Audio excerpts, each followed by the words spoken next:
Kepler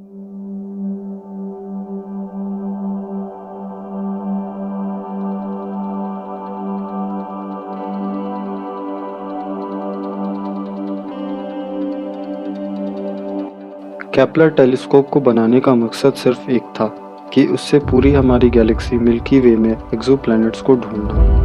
exoplanets वो होते हैं जो हमारे सूरज के बजाय किसी और तारे के चारों ओर घूमते हैं, या ऐसा कह सकते हैं कि हमारे सोलर सिस्टम के बाहर किसी और तारे को ऑर्बिट करते हैं। केपलर अभी तक लाखों स्टार्स और हज़ारों एक्सोप्लैनेट्स को ढूंढ चुका है जब से वो स्पेस में गया है।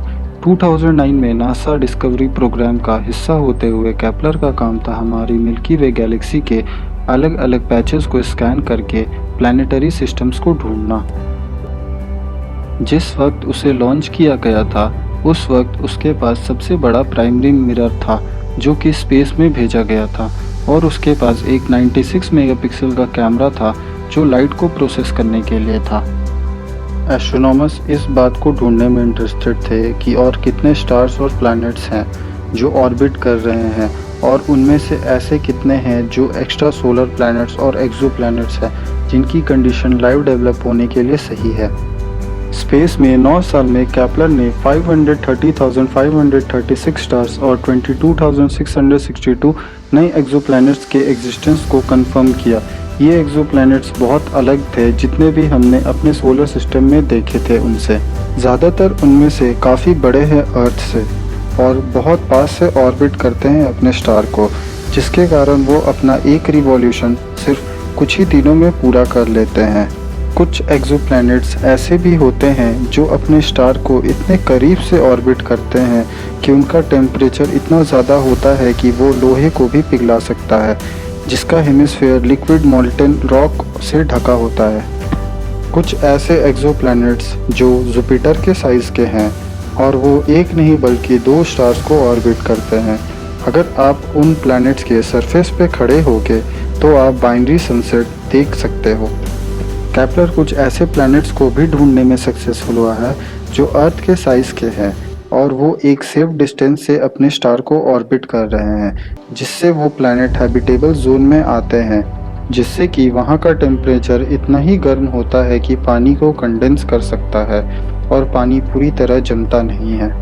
हालांकि हैबिटेबल जोन में होने के बावजूद भी इस बात की कोई गारंटी नहीं है कि वहाँ लाइफ एग्जिस्ट करती हो। जैसा कि हम जानते हैं पानी का होना ज़रूरी है जीवन के शुरुआत के लिए। सितंबर 2019 में एक और एक्सोप्लैनेट जो केपलर द्वारा खोजा गया, जिसे K2-18b का नाम दिया गया। साइंटिस्ट ने बताया कि उन्हें उस प्लैनेट पर लिक्विड वाटर होने के संकेत मिले हैं और वो प्लैनेट अर्थ से 124 लाइट ईयर्स दूर है। K2-18b के पास लगभग 8 गुना ज़्यादा मास है अर्थ के मुकाबले और K2-18b 3 गुना ज़्यादा बड़ा है अर्थ से। K2-18b जिस स्टार को ऑर्बिट करता है उसे K2-18 और रेड डॉर्फ स्टार कहा जाता है, जो कि बाकी स्टार्स से ठंडा और साइज में छोटा है। K2-18b सिर्फ इकलौता एक्सोप्लैनेट है जिस पे पानी मिला केपलर द्वारा ढूंढे गए सभी एक्सोप्लैनेट में से।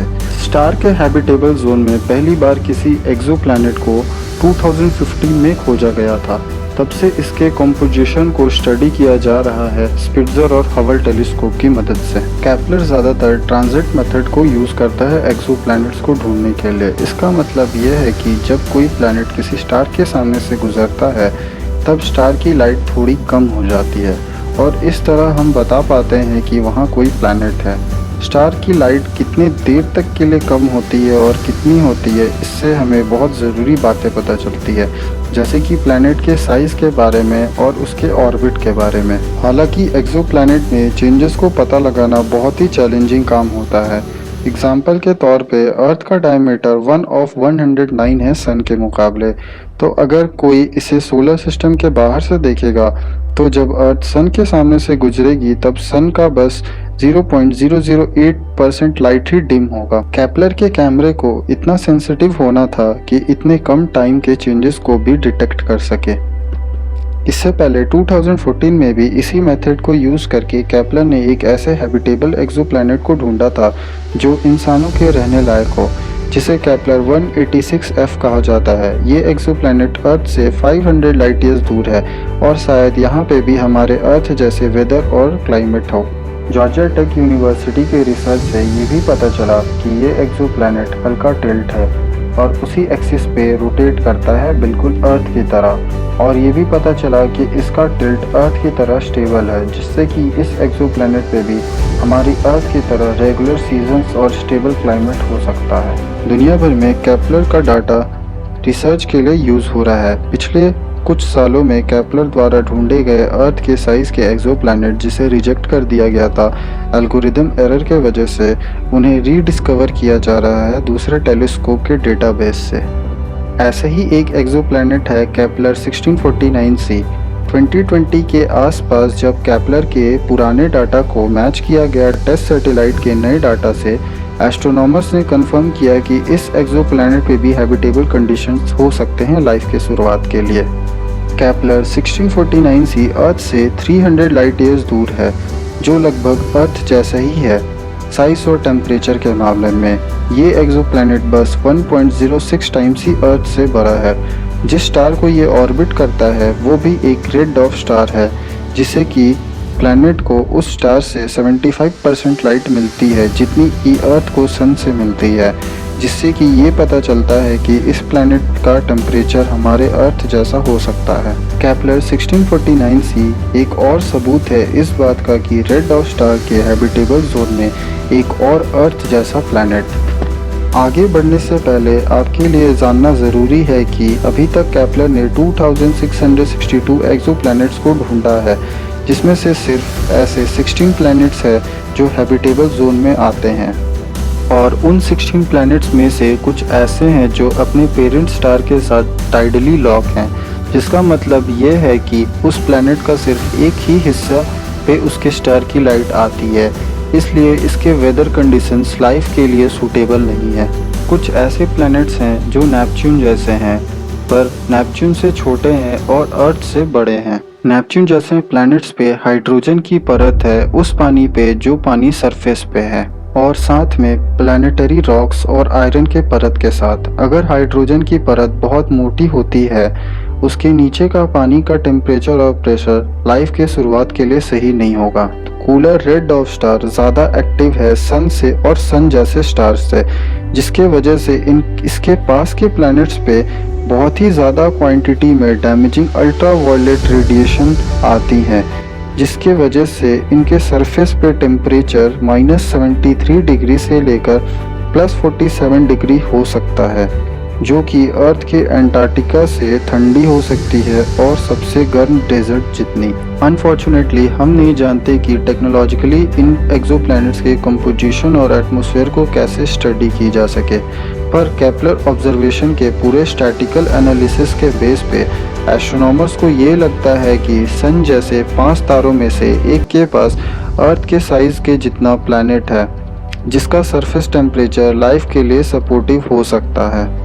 हमारी गैलेक्सी में 20% स्टार्स सन के जैसे हैं, जिससे कि एस्ट्रोनॉमर्स को ये लगता है कि हमारे अर्थ जैसे कई बिलियन हैबिटेबल प्लैनेट्स हो सकते हैं बस हमारी गैलेक्सी मिल्की वे में।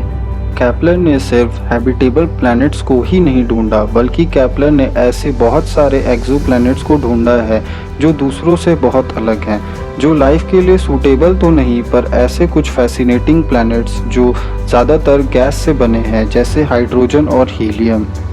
इन एक्सोप्लैनेट्स को हॉट जुपिटर के नाम से भी जाना जाता है, जो अपने स्टार को बहुत ही पास से ऑर्बिट करते हैं। ऐसा ही एक फैसिनेटिंग गैस जायंट है कोई 5ev, जिसे एस्ट्रोनॉमर्स ने पहले एक पोटेंशियल एक्सोप्लैनेट डिक्लेयर कर दिया था 2009 में। इस टाइम पे ऐसा दूसरा प्लैनेट था जिसे केपलर ने ढूंढा था। और भी ऐसे एक्सोप्लैनेट्स हैं जो केपलर द्वारा ढूंढे गए, जैसे सुपर अर्थ, जो बहुत बड़े होते हैं अर्थ से पर हल्के होते हैं नेपच्यून और यूरेनस जैसे आइस जायंट से, जो बने हो सकते हैं गैस और रॉक से या फिर दोनों, जिसे लावा प्लैनेट्स बोला जाता है। और आखिर में ट्रोजन प्लैनेट्स, जो अलग अलग साइज़ और शेप के होते हैं और बहुत स्ट्रेंज लोकेशंस पे पाए जाते हैं, और कभी कभी तो कंपेनियन प्लैनेट्स के साथ। केपलर ने अभी तक बहुत सारे स्टार्स और एक्सोप्लैनेट्स को ढूंढा है, पर केपलर फाइनली 30 अक्टूबर को रिटायर हो गया फ्यूल खत्म होने की वजह से। फिर मिशन कंट्रोल ने उसे डीएक्टिवेट कर दिया एक गुड नाइट कमांड के साथ। एक और ऐसे ही टेलीस्कोप 31 अक्टूबर 2021 को जाने वाला है स्पेस में, जो और भी डीपली रिसर्च करेगा केपलर के दिए प्रिंसिपल्स पे। और उम्मीद है कि हमें इस बात के जवाब के और भी करीब ले जाए कि क्या हम इस यूनिवर्स में अकेले हैं या और भी ऐसे स्ट्रेंज वर्ल्ड्स हैं जिसके बारे में अभी पता लगाना बाकी है।